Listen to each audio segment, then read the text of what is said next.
아멘. 오늘 하나님의 말씀은 로마서 15장 1절부터 13절입니다. 로마서 15장 1절부터 13절까지의 말씀입니다.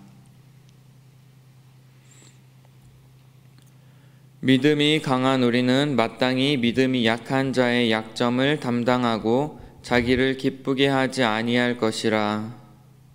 우리 각 사람이 이웃을 기쁘게 하되 선을 이루고 덕을 세우도록 할지니라. 그리스도께서도 자기를 기쁘게 하지 아니하셨으니 기록된 바 주를 비방하는 자들의 비방이 내게 미쳤나이다 함과 같으니라. 무엇이든지 전에 기록된 바는 우리의 교훈을 위하여 기록된 것이니 우리로 하여금 인내로 또는 성경의 위로로 소망을 가지게 함이니라. 이제 인내와 위로의 하나님이 너희로 그리스도 예수를 본받아 서로 뜻이 같게 하여 주사 한 마음과 한 입으로 하나님 곧 우리 주 예수 그리스도의 아버지께 영광을 돌리게 하려 하노라. 그러므로 그리스도께서 우리를 받아 하나님께 영광을 돌리심과 같이 너희도 서로 받으라. 내가 말하노니 그리스도께서 하나님의 진실하심을 위하여 할례의 추종자가 되셨으니 이는 조상들에게 주신 약속들을 견고하게 하시고 이방인들도 그 긍휼하심으로 말미암아 하나님께 영광을 돌리게 하려 하심이라. 기록된 바 그러므로 내가 열방 중에서 주께 감사하고 주의 이름을 찬송하리로다 함과 같으리니.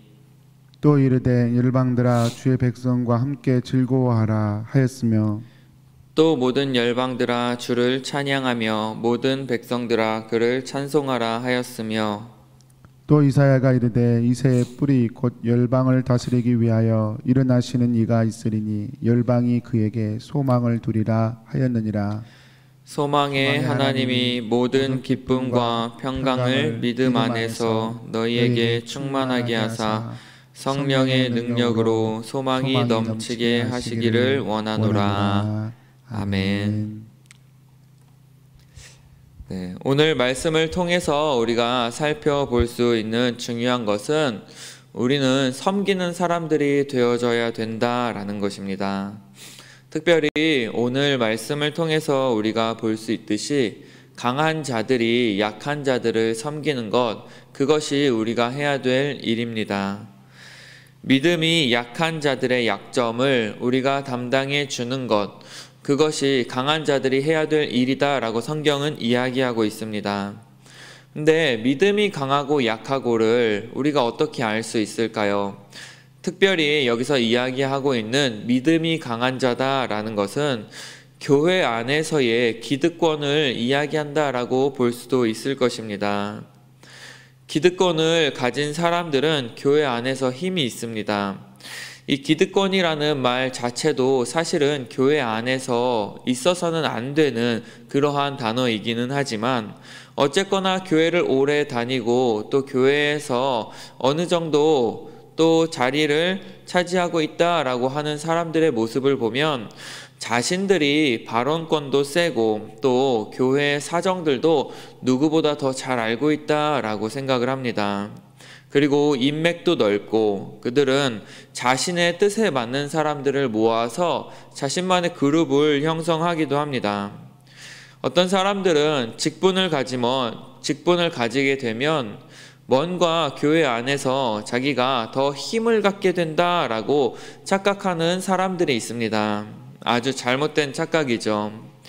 내가 교회의 기득권을 얻기 위해서 내가 교회의 직분을 받는 것이 아니라 우리가 오히려 교회를 섬기기 위해서 우리에게 직분을 준 것이다 라고 생각하는 것이 맞을 것입니다. 그래서 저희 아버지가 목회를 하고 계신데 예전에 제가 기억에 남는 것 중에 하나가 바로 임직식 때 그 직분자들에게 걸레와 빗자루를 나누어 줬던 것을 기억을 하고 있습니다. 여러분 참 의미가 있죠.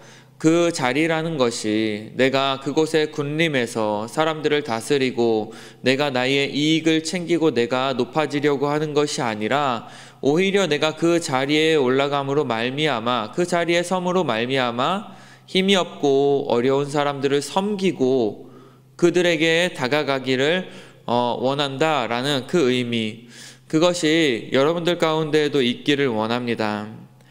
제가 웬만해서는 이렇게 싫어하는 사람들이 별로 없는데 이렇게 좋게 보지 않는 부류의 사람들이 있습니다. 누구냐 하면 바로 강한 자들에게는 강하고 또 강한 자들에게 약하고 약한 자들에게 강한 그러한 사람들입니다. 그런데 어떻게 보면은 이것이 세상의 논리죠. 그리고 이렇게 살아야지 세상에서 잘 살 수 있다, 살아남을 수 있다라고 사람들은 이야기합니다. 그리고 이렇게 이야기해요. 내가 강한 자에게 강하고 약한 자에게 약하게 살았더니 강한 자에게는 눈의 가시가 되었고 또 약한 자에게는 어느새 호구가 되어 있었다라고 이야기를 합니다. 근데 여러분, 이것이 바로 딱 예수님의 모습이었습니다. 여러분, 예수님의 모습을 한번 봅시다.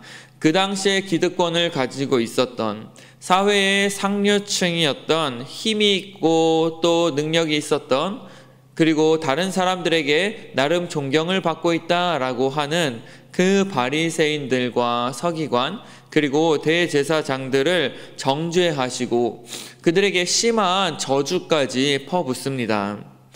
그리고 예수님은 반대로 병들고 가난하고 힘이 없는 과부와 어린 아이들에게 먼저 다가가셔서 그들의 병을 고쳐주시고 또 먹을 것을 주시고 그들을 축복해 주셨습니다.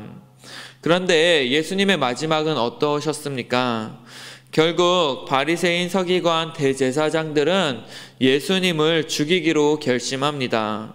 그리고 예수님이 십자가에 달리실 때에 예수님을 따르던 힘없고 가난했던 백성들 역시 예수님을 십자가에 못 박으라고 소리쳤습니다. 그것이 바로 예수 그리스도의 삶의 모습이었습니다. 예수님은 자신의 온 삶을 다른 사람들을 섬기는 데 썼지만 결국에 제자들에게 배신당하고 또 그가 십자가에 죽을 때에 예수님의 곁에는 아무도 없었습니다. 세상 사람들이 볼 때에 이 예수님의 삶은 얼마나 바보 같은 삶이었을까요? 온종일 이용당하기만 하고 결국에 가서는 버려진 삶, 그것이 바로 예수 그리스도의 삶이었습니다. 그래서 3절 말씀에 보면 주를 비방하는 자들의 비방이 내게 미쳤나이다 라고 기록하고 있습니다. 이것은 본래 시편 69편 9절에 다윗의 시를 인용한 것인데, 다윗이 성전을 지을 때에 다윗을 비방하던 사람들이 있었다라는 것을 토로하는 내용입니다. 예수 그리스도 역시 예수님을 비방하는 사람들에 의해 십자가를 지셨고 이제 앞으로 약한 자들을 섬기는 우리에게 그러한 사람들이 있을 수 있다라는 것을 우리에게 알려주고 있습니다. 너는 왜 바보같이 당하고만 사냐? 저런 사람들은 돌봐줘 봐야 소용이 없어 라고 사람들은 우리 곁에서 이야기할 것입니다. 하지만 우리는 예수 그리스도의 모습을 닮아가는 사람들이죠. 저와 여러분들은 예수님의 모습을 닮아가기 위해서 매일매일 끊임없이 노력하는 사람들입니다.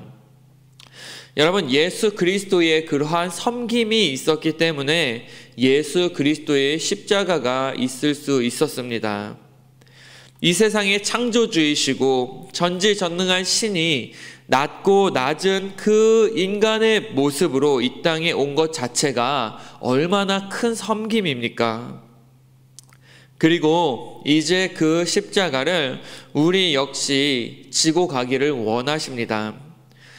그 십자가에는요, 섬김이 빠질 수 없습니다.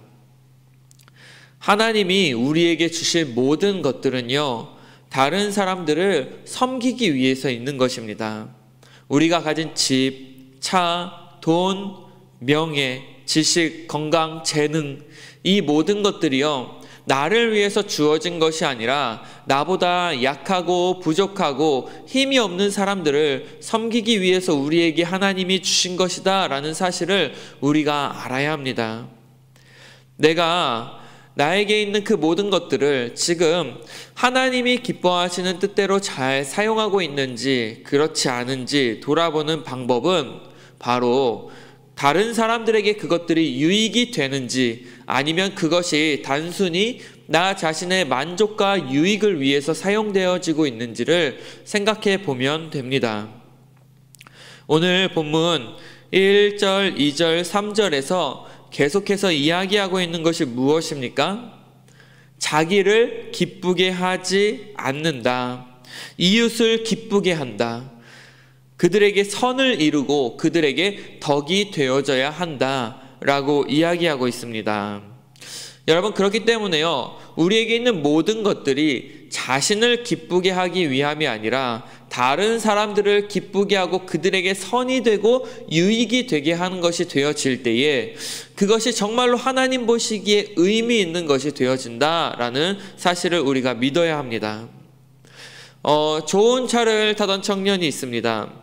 근데 그 청년이 그 좋은 차를 가지고 열심히 다른 사람들을 라이드 해주는데 섬겼습니다. 여러분, 비싼 차를 타는 것이 잘못입니까? 그렇지 않습니다.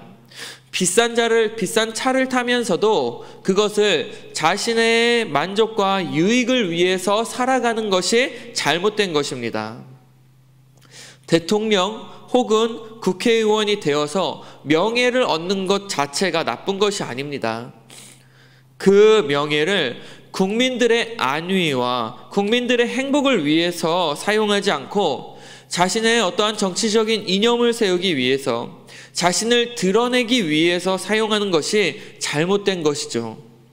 여러분, 비싼 옷을 사 입는 것? 이거는 잘 모르겠어요. 굳이 내가 비싼 옷을 사 입어야 할까?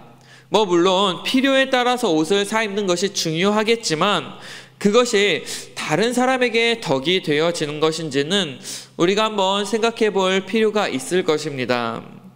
여러분, 집도 마찬가지고요. 우리의 물질도 마찬가지고요. 우리의 재능 역시 마찬가지입니다. 과연 지금 내가 가진 그러한 것들을 나는 나를 위해서 사용하고 있는지 아니면 다른 사람들을 위해서 사용하고 있는지 한번 돌아볼 수 있는 시간이 되길 원합니다. 근데 이렇게 살려고 하면은 참 쉽지가 않아요. 그럼 도대체 나를 위해서는 내가 기뻐하는 일을 해서는 안 되는 것일까? 근데 저는 이렇게 생각합니다. 나의 기쁨이, 우리의 기쁨이 과연 어디서 오는가? 이것을 돌아볼 필요가 있습니다.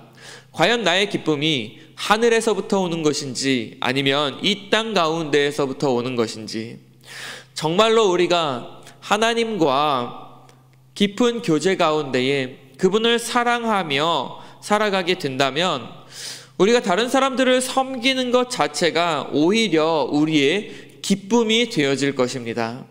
우리가 다른 사람들을 섬길 때에 그 가운데에 하나님의 기쁨이 있고 하나님의 뜻이 이루어진다라는 것을 우리가 믿는다면 그 자체로 그것이 우리의 기쁨이 되어지는 것입니다.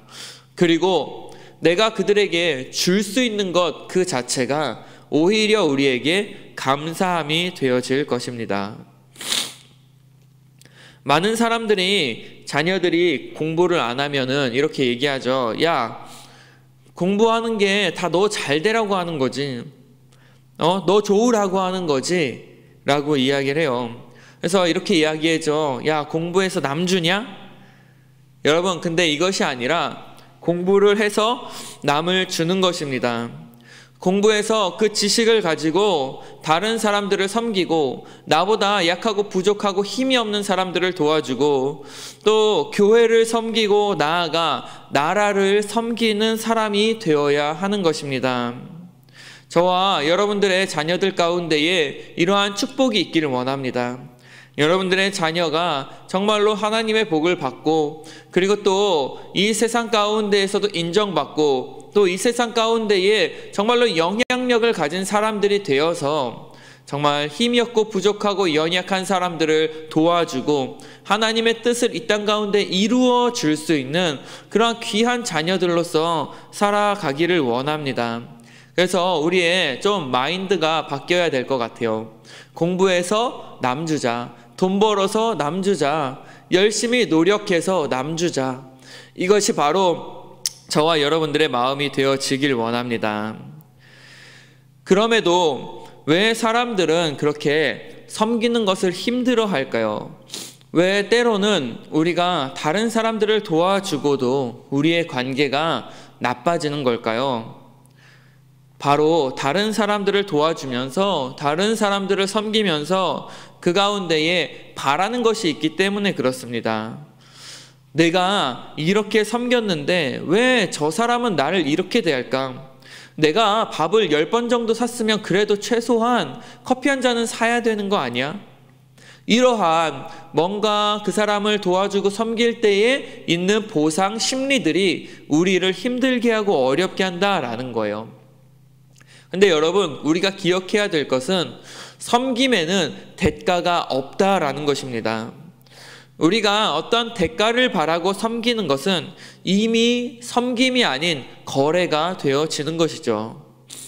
그렇기 때문에요, 섬김에는요, 인내가 필요한 것입니다. 4절과 5절 말씀을 보면 특히 5절에서 하나님에 대해서 인내와 위로의 하나님이다 라고 바울은 표현을 하고 있습니다. 연약한 사람들이 온전해지는 것은요, 하루아침에 되는 것이 아닙니다. 아주 오랜 시간이 걸려요. 따라서 우리가 다른 사람들을 섬길 때에 오래 참고 기다림이 우리 가운데에 필요하다라는 것이죠. 또한 이 표현에는 하나님이 너를 오래 참고 기다려 주셨듯이, 그리고 지금도 그렇게 해주고 계시듯이 너도 그 하나님의 오래 참으심과 인내를 본받아 연약한 자들의 약점을 담당해 주어라 라는 뜻을 담고 있습니다. 그러니까 하나님이 우리에게 대했던 것처럼 우리 역시 다른 사람들에게 대해야 한다라는 것이죠. 바울은 디모데전서 1장 16절에서 이렇게 말씀하고 있어요. 그러나 내가 긍휼을 입은 까닭은 예수 그리스도께서 내게 먼저 일체 오래 참으심을 보이사 후에 주를 믿어 영생 얻는 자들에게 본이 되게 하려 하심이라 라고 고백하고 있습니다. 내가 긍휼을 입은 까닭은 예수 그리스도께서 먼저 일체 오래 참으심을 나에게 보여주셨습니다 라고 말씀하고 있죠. 그래서 그를 통해서 나 역시도 그렇게 행함으로 말미암아 영생 얻는, 그러니까 또 다른 믿는 자들에게 본이 되게 하려 한다 라고 바울은 이야기하고 있습니다. 여러분, 우리도 다 연약할 때가 있었습니다. 우리도 처음 예수 믿을 때가 있었습니다. 교회에 대해서, 예수님에 대해서 잘 알지 못할 때가 있었습니다. 그런데 여러분, 그런 이야기가 있죠. 개구리 올챙이적 생각 못한다. 내가 그렇게 힘들고 어려웠던 때가 있을 때에 여러분, 누군가 나를 분명히 도와줬을 것입니다. 누군가가 나에게 믿음을 심어 주었을 것이고, 누군가가 내가 힘들고 어려울 때에 나를 도와주었을 것입니다. 그런데 우리가 이제는 믿음이 강한 자가 되어서 다른 사람들을 돌보지 않고 오히려 그 사람들을 힘들게 한다면 그것은 아까 이야기했듯이 개구리 올챙이적 생각 못하는 그러한 모습이 되어질 것입니다. 그렇기 때문에 우리는 그래서는 안 돼요. 우리가 섬김을 통해서 얻을 수 있는 것이 그렇다면 무엇일까요? 바로 하나님의 영광이다 라고 바울은 이야기합니다. 그리스도께서 우리를 받으심으로 그것이 하나님께 영광이 되었습니다. 마찬가지로 우리가 연약한 사람들을 받을 때에 그것이 또한 하나님께 영광이 되어집니다. 그리고 그런 사람들이 함께 모여서 한 마음으로 한 입으로 하나님을 찬양할 때에 그것이 하나님의 기쁨이 됩니다. 그렇기 때문에요, 여러분, 우리가 정말로 연약한 사람들을 돌보고 섬길 때에 그들이 하나님 앞으로 돌아오게 될 것이고, 그리고 우리가 한 마음이 되어 하나님을 바라보며 함께 찬양하고 예배하고 진심으로 하나님을 섬기고 또 교회를 세워 나아갈 때 그것이 하나님의 영광이 되어지는 것입니다. 우리 교회는요, 우리의 교회의 각 지체는요, 한 몸이다라고 성경은 이야기하고 있죠. 그렇기 때문에요, 어느 한 곳이 잘못되면 온 몸이 같이 고통을 받는 것입니다. 제가 지금 이렇게 입에 입병이 났다라고 하죠. 이렇게 입 안이 혓바닥 밑이 헐어가지고 이렇게 구멍이 났는데, 정말로 작은 것임에도 불구하고요, 너무나도 힘들고 아픈 거예요. 밥 먹을 때, 특히 또 뭐를 먹을 때마다 여기가 너무 아파가지고 이렇게 인상을 쓰게 돼요. 그냥 단순히 입 안에 한 부분이, 작은 부분이 헐었을 뿐인데도 온몸이 고통을 당하고 먹는 것도 제대로 못 먹고 말할 때도 힘들고 그런 거예요, 여러분. 여러분들도 많이 경험해 보셨죠? 뭐 새끼 손톱 하나가 빠졌다던가 아니면은 발가락 하나가 부러졌다던가, 이렇게 작은 부분임에도 불구하고 그것이 잘못되었을 때 우리는 많은 고통을 겪게 됩니다. 마찬가지로요, 우리 교회의 각 지체는 한 몸이기 때문에 연약한 사람들을 우리가 내버려 두고 있다가 그들이 잘못되게 된다면 그 고통이 고스란히 우리 모든 지체에게 영향을 미치게 된다라는 것을 우리가 알아야 합니다. 그렇기 때문에요, 우리가 힘들고 연약하고 부족한 부분일수록 더 감싸주고 그들을 더 도와주고 아껴줄수록 우리의 교회는 더욱더 단단해지고 더욱더 강해질 거라고 믿습니다. 그래서 저는 정말로 우리 성도 한 사람 한 사람이 모두가 섬김의 자세로 사람들을 섬기고 사람들을 보듬어주고 그들에게 우리의 몸과 마음을 드리며 나아갈 때에 우리의 교회가 올바로 서게 될 줄로 믿고, 또한 우리 교회가 그렇게 되기를 원합니다. 지금은 아마 코로나 때문에 많이 만나지 못하고 또 많이 교제하지 못하는 안타까움이 있습니다. 하지만 그러한 중에도 정말로 우리가 가진 것들을 통해서 어떻게 하면은 다른 사람들을 섬길 수 있을까? 어떻게 하면 지금 코로나로 인해서 힘들고 어려운 사람들에게 우리가 먼저 다가갈 수 있을까? 그들을 돌아볼 수 있는 저와 여러분들이 될 수 있기를 원합니다. 그렇게 살아갈 때에 하나님께서 우리의 모습을 보시고 기뻐하시고, 또한 그러한 우리의 모습이 하나님께 영광이 되어질 줄로 믿습니다. 우리 함께 기도하겠습니다. 하나님 감사합니다. 나를 구원해 주시고 또한 나에게 이러한 믿음을 허락하여 주시어서 정말로 내가 믿음 안에서 자랄 수 있게 하시니 너무나 감사드립니다. 하나님, 하지만 우리 주변에는 아직도 믿음이 연약하고 부족하고 또 세상 가운데 살아가는 가운데에 힘들어하고 어려워하는 많은 사람들이 있습니다. 하나님, 우리에게 주신 모든 것들, 나를 위해 주신 것이 아니라 다른 사람들을 섬기며 또한 교회를 세우고 나라를 세워가는데 쓰라고 주신 것임을 우리가 기억하고, 우리에게 주신 모든 물질과 건강과 재능과 그 밖의 모든 것들을 하나님 기뻐하시는 대로 사용할 수 있도록 우리에게 지혜를 주시고 또한 우리를 사용하여 주시옵소서.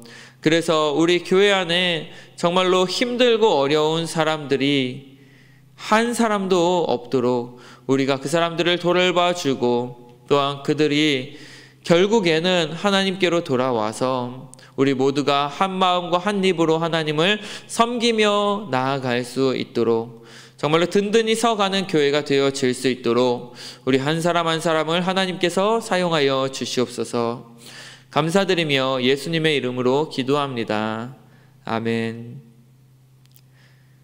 하늘에 계신 우리 아버지여, 이름이